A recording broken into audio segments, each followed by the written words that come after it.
Amadou Sokhna, enseignant de formation. Je suis aussi écrivain.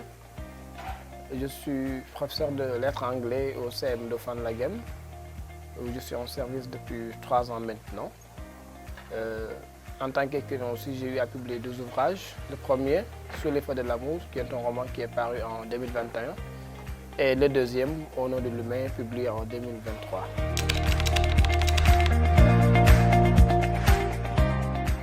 Ma motivation pour être écrivain entre en droite ligne avec ma formation qui est celle d'enseignant. En fait, l'enseignant participe à la formation et à l'instruction de jeunes gens qui lui sont confiés. Donc, il participe fondamentalement à la formation de la société.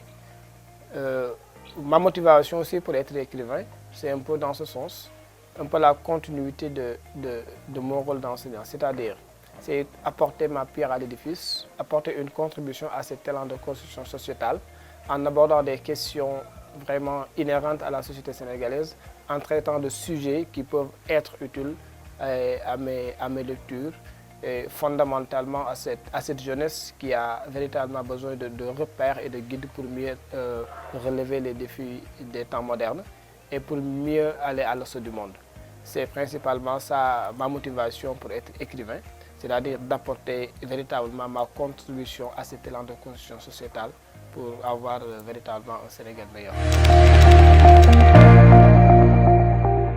Oui, dans ce roman, je rappelle que Sous les feux de l'amour est un roman qui est paru en 2021. Dans ce roman, j'ai abordé plusieurs questions, notamment celle de l'éducation, du brassage culturel et religieux au niveau de la société sénégalaise, la tolérance au sein de la communauté et surtout le rôle de l'enseignant dans son milieu. Et moi, je fais partie de ceux qui pensent que l'enseignant ne devrait pas tout simplement se limiter à l'instruction des enfants ou bien des adolescents qui lui sont confiés, mais il devrait ou bien il doit fondamentalement contribuer à leur éducation en se substituant de temps en temps aux parents, en agissant directement sur eux et pour participer à leur éducation. C'est pourquoi le rôle de l'enseignant dans la société et le comportement que l'enseignant devrait avoir vis-à-vis de ses apprenants et occupe une place fondamentale dans ce roman-là. Donc à côté de l'éducation, comme je l'ai dit tout à l'heure, de l'éducation, du brassage culturel et religieux, il y a aussi la question de la politique que j'ai abordée dans ce roman-là, de la corruption, ce fléau qui gangrène notre société, mais il y a aussi la question de l'immigration clandestine, parce que nous sommes tous conscients de tout le mal que ce phénomène est en train de causer à notre société et tous ces morts que cela nous a déjà coûté, vraiment avec ces jeunes qui ne cessent de prendre la pirogue pour aller en Europe. Donc c'est de façon ramassée toutes ces questions-là que j'ai eu à aborder dans ce roman-là, Sous les feux de l'amour. Oui, Au nom de l'humain, comme le premier ouvrage, est un roman qui est paru en 2021, comme on l'a dit tout à l'heure. Dans le roman, il s'agit de l'histoire d'une fille, d'une jeune fille sénégalaise, une étudiante, une jeune fille musulmane sénégalaise qui, après le baccalauréat, a eu une bourse d'études et est allée en France. Maintenant, arrivée en France, où elle est venue avec son éducation, sa religion, sa façon de faire, sa façon de voir la vie, elle a eu à rencontrer des difficultés dans ce nouveau milieu qui était le sien. Et de ce fait, elle n'a pas pu intégrer véritablement la société française, ou bien la société française n'a pas vraiment pu l'adopter telle qu'elle l'aurait souhaité. Et ce qui fait que sa vie en France n'a pas été tout à fait rose et tout à fait tranquille. Elle a vécu en France avec toutes ces difficultés-là. Elle a lutté contre la marginalisation dont était les victimes. Elle a lutté contre cette identité réductionniste et simpliste dont elle a été victime. Elle a été marginalisée et mise en marge de la société par ses pairs en France. Et malgré tout cela, la jeune fille Fatima, le personnage principal, a continué à lutter en gardant carrément ses principes qu'elle n'a jamais voulu perdre et en gardant intacte sa foi et son éducation. C'est ce qui lui a permis d'ailleurs de vivre de très bonne manière en France, en restant la personne qu'elle a été, en ayant passé 5 ans et après avoir obtenu son diplôme, elle a décidé de rentrer au Sénégal pour venir, comme l'avait dit Cheikh Anta Diop, contribuer à la formation de sa jeunesse. Donc c'est ainsi que Fatima est rentrée au Sénégal pour venir travailler au Sénégal, ici. Et lorsqu'elle est venue aussi, elle a rencontré des problèmes similaires à ceux auxquels elle faisait face en France. C'est-à-dire, quand Fatima est rentrée, elle a voulu se marier avec un Sénégalais, Moustapha, mais elle a rencontré l'opposition de sa maman, qui n'a pas voulu que Fatima se marie à Moustapha, juste parce que Moustapha était de classe différente et inférieure. Donc, comme elle l'avait fait en France, Fatima a continué à lutter contre ces principes selon elle, vraiment ne devraient pas intervenir dans le cadre du mariage, parce que selon sa conception du mariage, le seul paramètre qu'on devrait prendre en compte dans cela, c'est l'amour réciproque qui lie les deux personnes concernées. Donc c'est un peu ça le résumé de Fatima, de l'œuvre Au nom de l'humain. Et par la grâce de Dieu, elle finira par obtenir gain de cause. Elle a lutté en France et a obtenu les résultats qu'elle voulait. Et quand elle est rentrée au Sénégal aussi, elle a lutté contre la volonté de sa maman pour les principes auxquels vraiment elle croyait fondamentalement. Et elle a fini par épouser Moustapha tel qu'elle l'avait souhaité.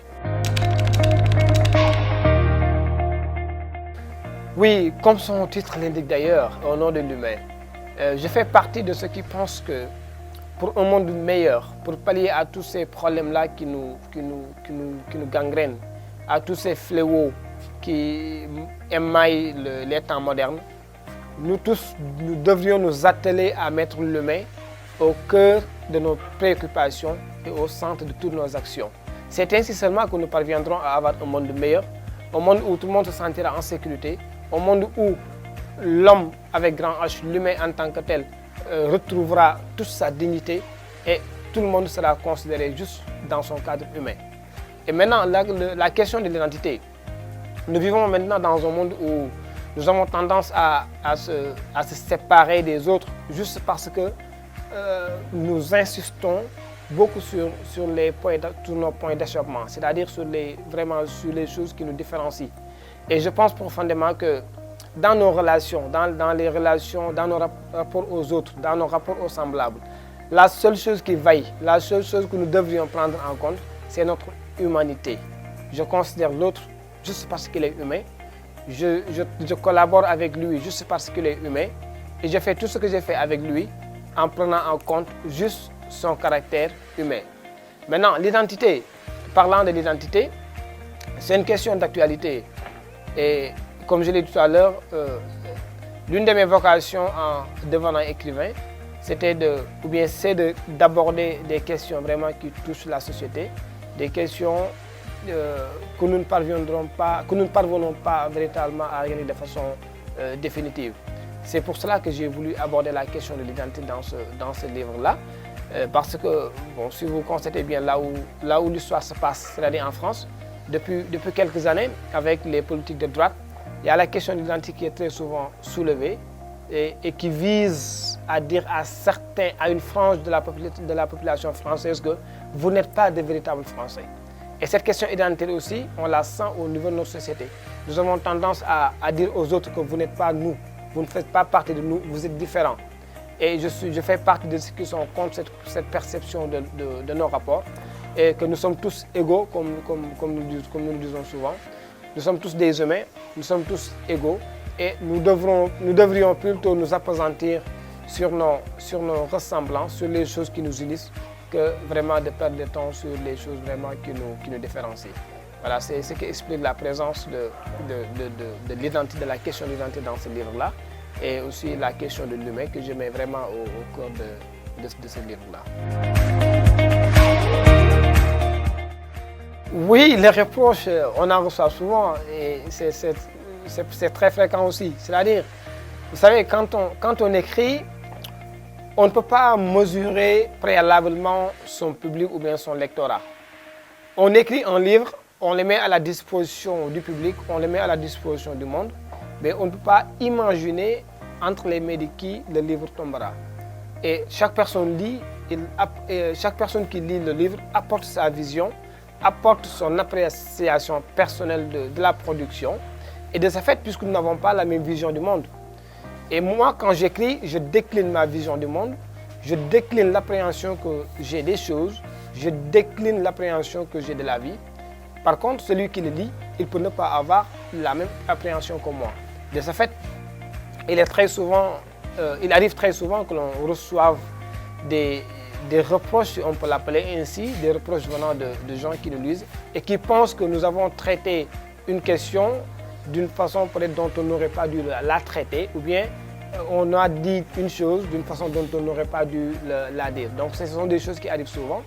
Et nous sommes aussi dans une société où il y a une forte dose de religion et il y a aussi l'aspect culturel et traditionnel. Ce qui fait que l'artiste en général et l'écrivain surtout en l'espèce, quand il écrit, il ne jouit pas de toute sa liberté. Il ne parvient pas à jouir de toute sa liberté. Il est encadré un peu par des barrières culturelles et religieuses. Ce qui fait que souvent quand on veut briser certains tabous, donc ce qui arrive souvent, c'est des reproches vis-à-vis de la façon dont on traite certaines questions.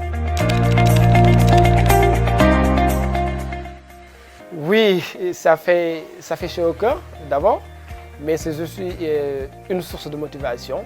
Et vraiment, nous essayons de mesurer cette grande fierté à sa juste valeur et essayons de tout faire vraiment pour mériter cette considération-là que les gens nous vouent, en essayant de rester sur notre conduite, hein, essayer de respecter aussi vraiment tous ces gens-là qui nous vouent ce respect-là. Et nous vous essayons vraiment de tout faire pour mériter cette considération et cette posture de premier écrivain du savoir, qui n'est pas vraiment du tout quelque chose de léger, vraiment c'est une responsabilité, une grande responsabilité à endosser. Et nous essayons vraiment de mériter toute cette considération avec que les gens nous vouent. Je vous remercie pour cette opportunité que vous m'avez donnée de parler d'abord de ma personne, un tout petit peu, de mes écrits, vraiment de ma casquette d'écrivain et de tous les objectifs que je vise à travers vraiment ma vocation d'écrivain. Donc je vous remercie vivement. Ngayen TV, je vous félicite pour cette initiative que vous avez eue, une très bonne initiative qui contribue vraiment à la visibilité de la communauté et surtout à tout ce qui se fait de bien dans cette communauté. Donc je vous félicite et vous encourage vraiment pour cette initiative que vous avez eue et prions Allah subhanahu wa ta'ala de vous donner la possibilité de parvenir à tous vos fins, vraiment d'achever tous les sentiers que vous aurez eu à initier avec cette chaîne YouTube Ngayen TV et que vous obteniez des résultats qui vont au-delà de vos attentes et de vos aspirations.